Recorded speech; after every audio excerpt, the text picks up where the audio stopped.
A paz de Jesus, irmãos. Eu louvo a Deus por essa oportunidade que Ele tem me concedido, de poder pregar a sua palavra mais uma vez. Agradecer ao pastor Silas por confiar o púlpito mais uma vez também. Obrigado, pastor. Muito bem, vamos à palavra. Abra sua Bíblia, por gentileza, no primeiro livro do Gênesis, capítulo de número 12.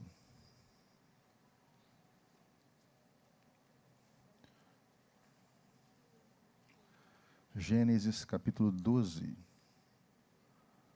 a partir do verso 1. Você encontrou Gênesis aí, irmão? Amém. Capítulo 12, verso 1 em diante. Ora, o Senhor disse a Abraão: sai-te da tua terra e da tua parentela e da casa de teu pai para a terra que eu te mostrarei. E far-te-ei uma grande nação, e abençoar-te-ei, e engrandecerei o teu nome, e tu serás uma bênção. E abençoarei os que te abençoarem, e amaldiçoarei os que te amaldiçoarem. E em ti serão benditas todas as famílias da terra. Assim partiu Abraão, como o Senhor lhe tinha dito. E foi Ló com ele, e era Abraão da idade de 75 anos, quando saiu de Harã. E tomou Abraão a Sarai, sua mulher, e a Ló, filho de seu irmão, e toda a sua fazenda, que haviam adquirido, e as almas que lhes acresceram em Harã, e saíram para irem à terra de Canaã, e vieram à terra de Canaã. E passou Abraão por aquela terra, até o lugar de Siquém, até o carvalho de Moré, e estavam então os cananeus na terra. E apareceu o Senhor a Abraão e disse: a tua semente darei esta terra, e edificou ali um altar ao Senhor que lhe aparecera. E moveu-se dali para a montanha banda do oriente de Betel, e armou a sua tenda, tendo Betel ao ocidente e Ai ao oriente. E edificou ali um altar ao Senhor, e invocou o nome do Senhor. Depois chamou Abraão dali, seguindo ainda para a banda do sul. E havia fome naquela terra, e desceu Abraão ao Egito para peregrinar ali, porquanto a fome era grande na terra. Queridos, quem foi Abraão? Abraão, ele foi o primeiro hebreu, o primeiro dos patriarcas. Ele viveu por volta do ano 1800 antes de Cristo. A sua chamada aconteceu em Gênesis capítulo 12, quando Deus aparece a ele em Harã e lhe faz promessas. E uma dessas promessas é que ele seria pai de povos, pai de multidões. Abraão, ouvindo o mandado de Deus e obedecendo, ele pega o caminho do crescente fértil, que é pelo caminho do rio Eufrates, e ele caminha em direção, obedecendo a Deus. A Bíblia diz no capítulo 12, versículo 7, que nas suas peregrinações ele para em Siquém, e em Siquém ele edifica um altar a Deus, ao Senhor que lhe aparecera. E agora mais à frente ele chega em Betel, no capítulo 12, versículo 8, e ele edifica um altar ao Senhor.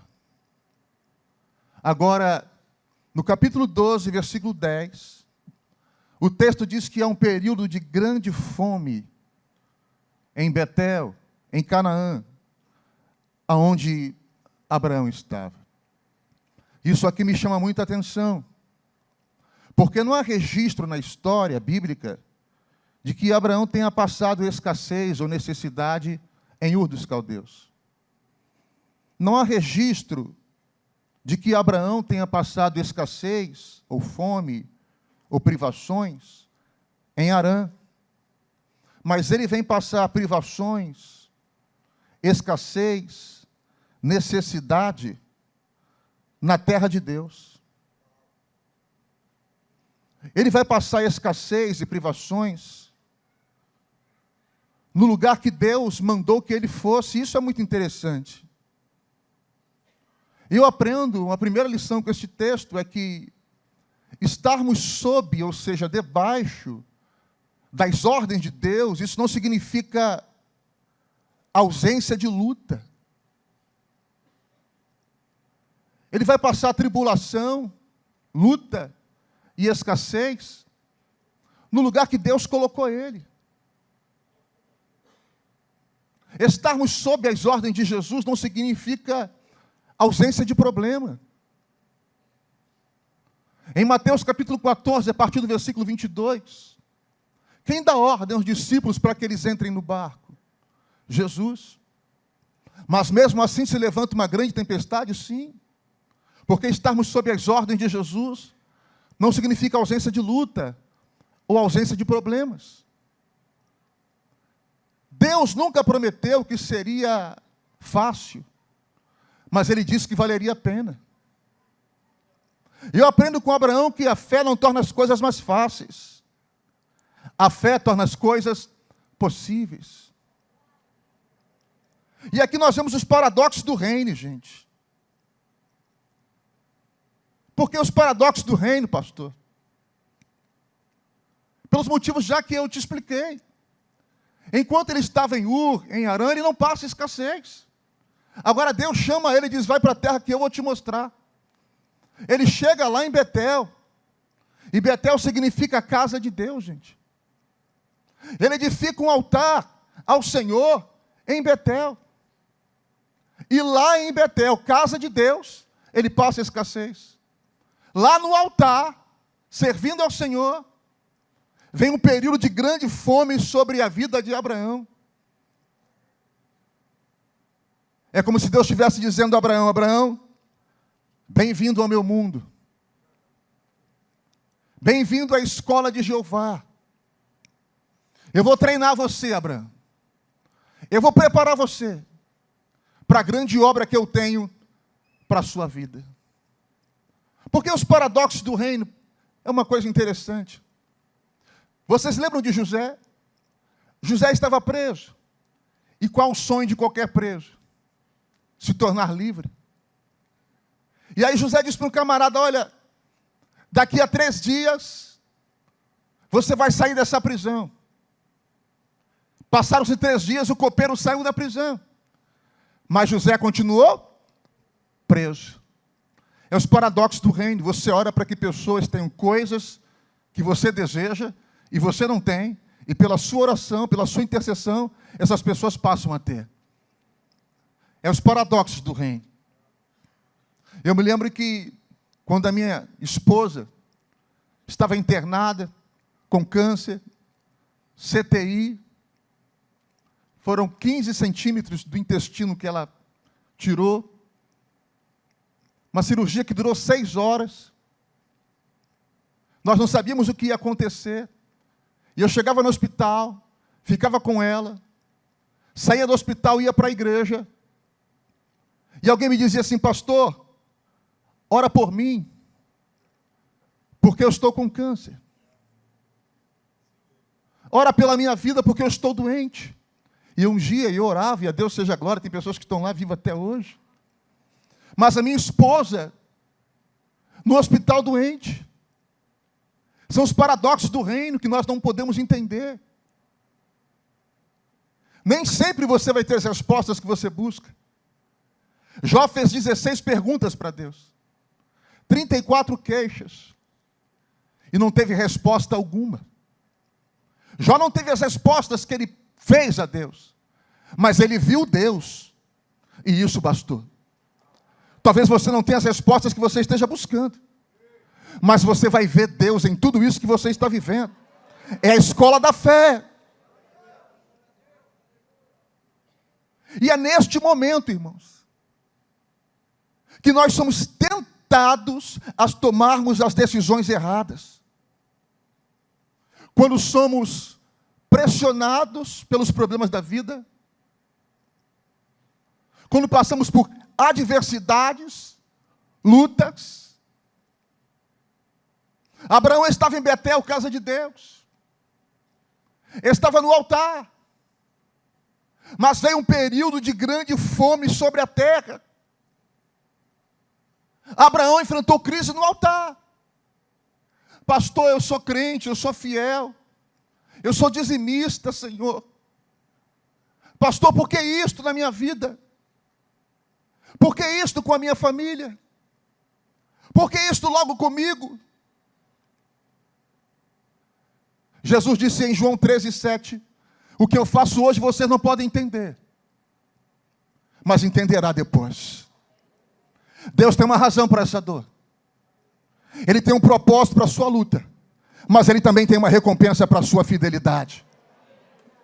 Deus sabe o que é melhor para você. Deus sabe o que faz. Deus sabe o que tira. E Deus sabe o que traz. Abraão talvez não estivesse entendendo o que estava acontecendo. E ele tomou uma decisão: olha, eu vou descer ao Egito. Entenda o período de fome aqui como uma adversidade. Quem sabe que por conta das pressões da vida, você também esteja sendo tentado a tomar as decisões erradas. Abraão pensou: olha, eu vou para o Egito.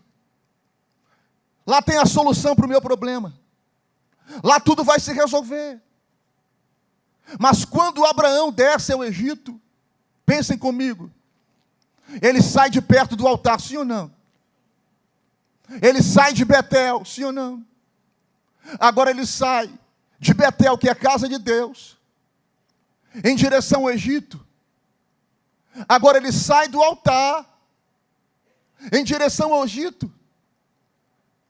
E Egito, para nós cristãos, tem essa linguagem toda peculiar, toda própria. Egito significa mundo. Egito significa voltar ao passado. Agora ele sai do altar. Ele sai de Betel e vai para o Egito. Abraão era um homem que edificava altar, gente. Mas eu não vejo Abraão no Egito edificando altar. Eu não vejo Abraão no Egito clamando ao Senhor. Abraão, ele edifica altar em Siquém, Gênesis 12:7. Ele edifica altar em Betel, Gênesis 12:8. Ele edifica altar em Hebrom, Gênesis 13:18. Ele edifica altar no Moriá, Gênesis 22:9. Altar nos fala de consagração. Altar nos fala de entrega. Altar nos fala de conceito, de vida com Deus. E ele, pressionado pelas adversidades da vida, vendo os animais morrerem por falta de pasto, ele não era responsável apenas por Sara, ele era responsável por muitas pessoas.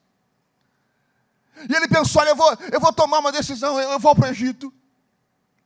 Quem sabe você chegou hoje aqui, meu querido, também pressionado ou pressionado pelas adversidades da vida, e esteja tentado a tomar a decisão errada.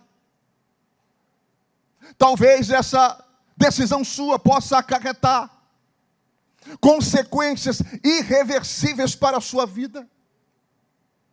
Quem sabe você chegou hoje aqui com um grande problema, e você pensa: com um telefonema eu resolvo isso. Eu tenho os contatinhos aí que eu posso solucionar isso rapidinho. Mas você sabe que isso vai te levar ao pecado. Você sabe que isso vai te levar ao Egito novamente. E Deus te trouxe hoje aqui para você ouvir essa palavra. Que o lugar que Ele tem para você é casa de Deus, é Betel. Que Ele te quer na consagração do altar, perto de Deus. E quais as consequências que Abraão sofre por ter saído de Betel, por ter descido ao Egito, por ter saído de perto do altar? Primeiro, quando ele está no Egito, Abraão mente. Ele diz para Sara: Sara, olha, os homens dessa terra aqui, eles são perigosos. Se souberem que você é minha esposa, eles vão me matar para ficarem com você. Abraão mente. Mas talvez alguém possa dizer: pastor, não é uma mentira, é uma meia-verdade, porque Sara era irmã de Abraão por parte de pai. Tá bom, mas aqui longe do altar, meias-verdades deixam de ser mentiras, né? Longe do altar, a prática do erro se torna normal. Longe do altar, o pecado se torna relativo. Longe do altar, meias verdades deixam de ser mentiras. Segundo, longe do altar, você perde a confiança em Deus. A solução para Abraão passa a ser o lugar. Deus não é mais o provedor. Longe do altar, a tua confiança passa a estar no lugar e não em Deus. A solução para Abraão agora passa a ser o lugar. Deus não é mais o provedor. Ele pensa, olha, lá no Egito as coisas vão mudar. Lá no Egito as coisas vão melhorar. Longe do altar, ele perdeu a confiança em Deus. Ele acha que a solução para ele é o local, é o lugar. E Deus não é mais o seu provedor. Quem sabe, querido, querida, aqui esta noite a sua mente esteja uma grande confusão.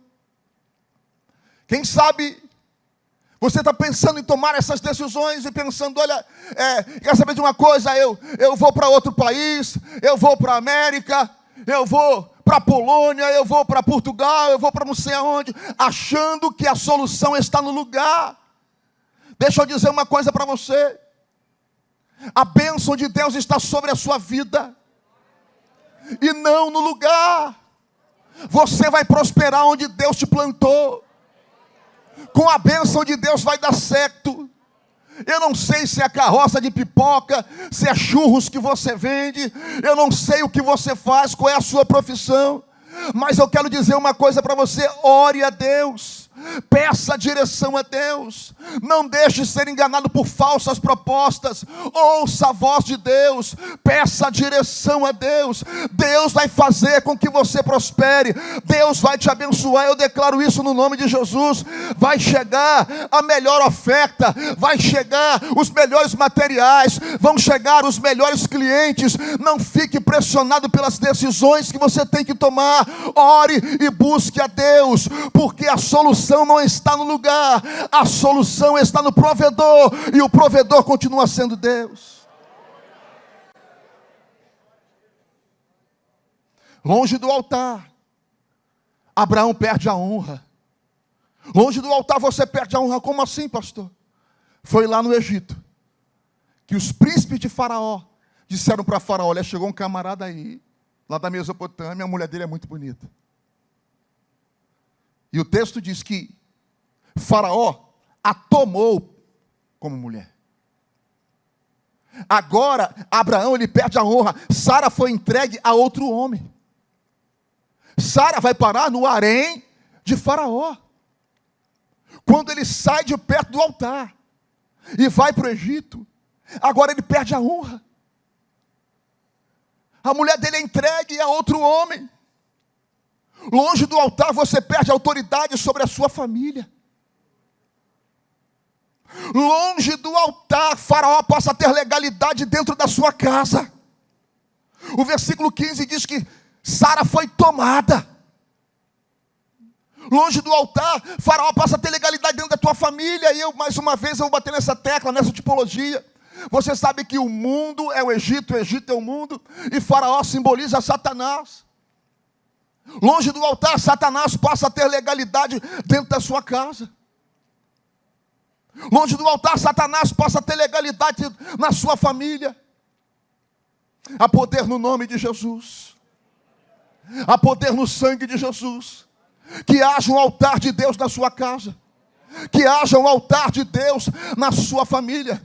Que nada e nem ninguém venha dar legalidade para que Satanás atue na sua casa, para que Satanás atue na tua família. Há poder no nome de Jesus. Se você crê, diga amém. Longe do altar, Abraão deixa de ser bênção e passa a ser maldição.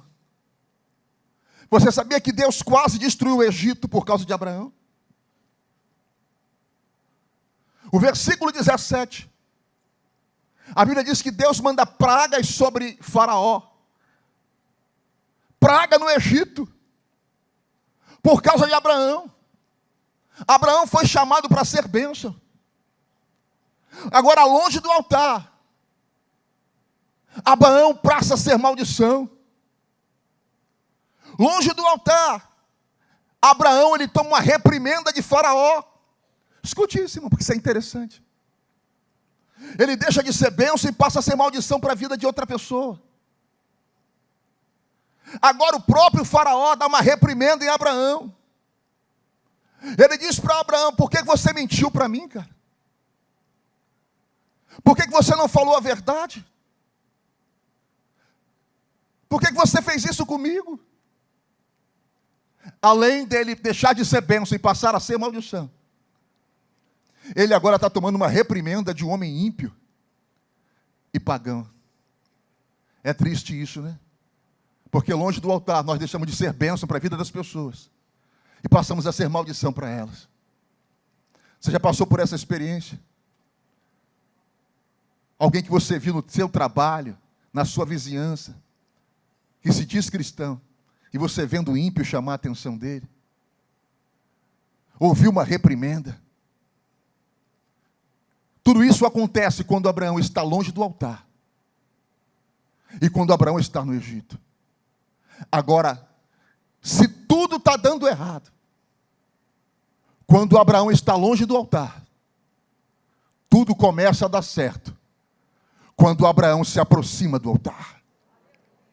Chegou a hora de regressar para o altar. O capítulo 13, versículo 3, 4 e 5. Diz que Abraão se cansa daquilo tudo. E Abraão pensa consigo mesmo: quer saber de uma coisa? Eu vou voltar para o altar. Eu vou voltar para Betel. Eu vou voltar para a casa de Deus. Lá eu era feliz. Mas talvez alguém possa dizer: pastor, mas espera aí. O capítulo 13, versículo 1 diz que Abraão subiu muito rico do Egito, em ouro, prata e gado. Mas nenhum sucesso pessoal, por maior que seja, vai superar o fracasso dentro da sua casa, na sua família. Tudo que Abraão trouxe do Egito não foi bênção para ele. Foi por conta da riqueza que houve briga entre ele e os sobrinhos, pastores de ambos. Foi a escrava Agar que ele trouxe do Egito, que teve um filho com ela, ao contrário do que Deus queria para ele. E o fruto, Ismael. Os árabes são descendentes de Ismael. E até hoje a guerra entre judeus e árabes, por quê? Os judeus são descendentes de Isaac, e os árabes descendentes de Ismael. E até hoje a guerra ferrenha entre judeus e árabes, porque lá atrás Abraão desceu o Egito, ponto final. Agora ele diz: olha, eu vou voltar para o altar. Eu vou voltar para Betel. Quem sabe tem gente precisando ouvir esta palavra hoje. E Deus te trouxe hoje aqui para te dizer isso. Se tudo está dando errado, chega. Chegou a hora de você regressar para o altar. Chegou a hora de você regressar para Betel. Agora ele toma o caminho do sul, o caminho do Negueb, em direção a Betel, em direção ao altar. E a Bíblia diz que quando ele chega em Betel, ele chega no altar, Abraão invoca o nome do Senhor. Agora a comunhão é restaurada. Perto do altar, a confiança agora ela é renovada. Abraão não escolhe mais. Vejam só, quando ele sai de Betel, do altar, para o Egito, ele tomou uma decisão de escolher. Ele pensou: lá as coisas vão ser melhores para mim. Mas agora, quando ele se aproxima do altar, Abraão não escolhe mais.